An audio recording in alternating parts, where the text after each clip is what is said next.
gonna a nice little video, non-edited, non-cutting, apparently by my own professor saying. Okay. Good afternoon, people. Today I'll be going a brief overview of anime JJK, Jujutsu Kaisen. Alrighty. As the series goes on, JJK, Jujutsu Kaisen, has the most powerful characters that can destroy cities and people. As we ride along this journey with Yuji Itadori, we should introduce the world of curses and sorcerers, like our fan favorite, Satoru Gojo. Satoru Gojo is named one of the powerful sorcerers and character in the series when it comes to all areas of JJK. He's very powerful. Though there is one area that Satoru Gojo can be rivaled in by Ramon Sukuna. I lost my place. Many people say that Gojo's Unlimited Void may be the best domain, but I believe that Sukuna's Malevolent Shrine is a way better domain. Okay, hold up with me now, ready? Now, for many people asking, what are you talking about? Many people. Jujutsu Kaisen is an anime that takes place in Japanese around 2018 about curses and spirits that are hurting the real world as the main characters live in it. Well, I lost my space. As there are many areas and things that we can talk about in the world, the main thing we're going to talk about is domain expansions. Domain expansion is the highest form of attack that a character can do. This attack takes a sorcerer many years to master. A domain expansion is a special ability where the sorcerer creates a unique and altered barrier around their target that gives them the maximum potential of their power. Inside the space, the sorcerer attacks are nearly unavoidable, giving them a significant advantage on their opponent. Gojo's domain, Unlimited Void, traps his opponent in a space that overwhelms by an infinite amount of information. This leaves a person paralyzed and unable to process things. In this space, he is allowed to give 100% a critical attack. I'm going to give you. Now, Sukuna's domain expansion is Malevolent Shrine, which can manipulate the environment 200 meters around him at will. With this, he can unleash devastating attacks and multiple slashes to his targets with persistent and lethal striking. While he absorbs also, he can add with fire, so a double whammy attack.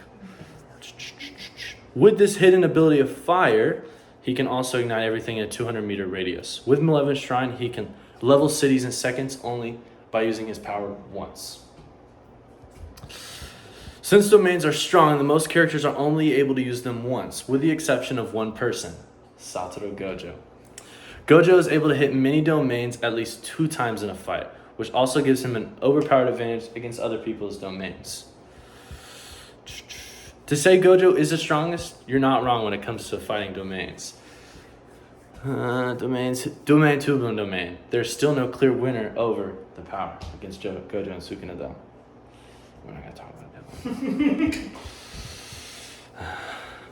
When we're not looking at Gojo and Sukuna's fighting against themselves, Sukuna wipes the floor with other characters. With his final attack, he's able to take out many other people at once, controlling his domain at a certain limit. He is not one to face when you're alone. Sorry for the pause. With his persistence and power labeling him as the strongest sorcerer over 1,000 years, we can know that he is the strongest.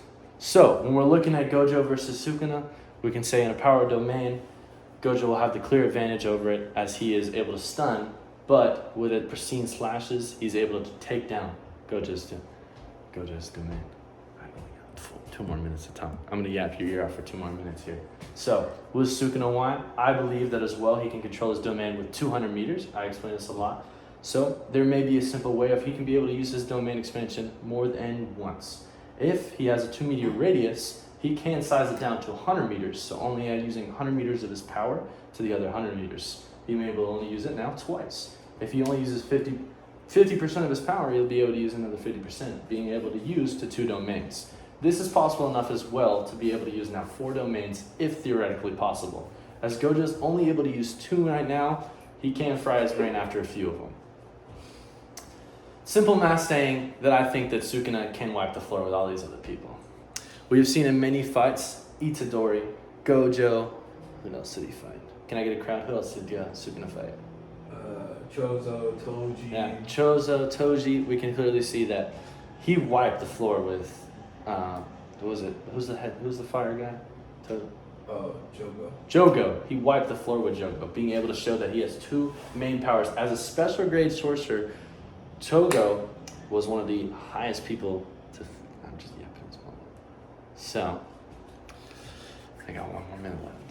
So at the same point, we could say that Gojo is a lot weaker than Sukuna. In chapter 236, we can see that Gojo hit a malevolent and sliced him in half. So at the same point, let's go back to our conclusion. While Gojo's unlimited void is formidable, Sukuna's malevolent shrine is the overall destructive and capable strength of a unit. That's pretty much it. Thank you for enjoying my speech.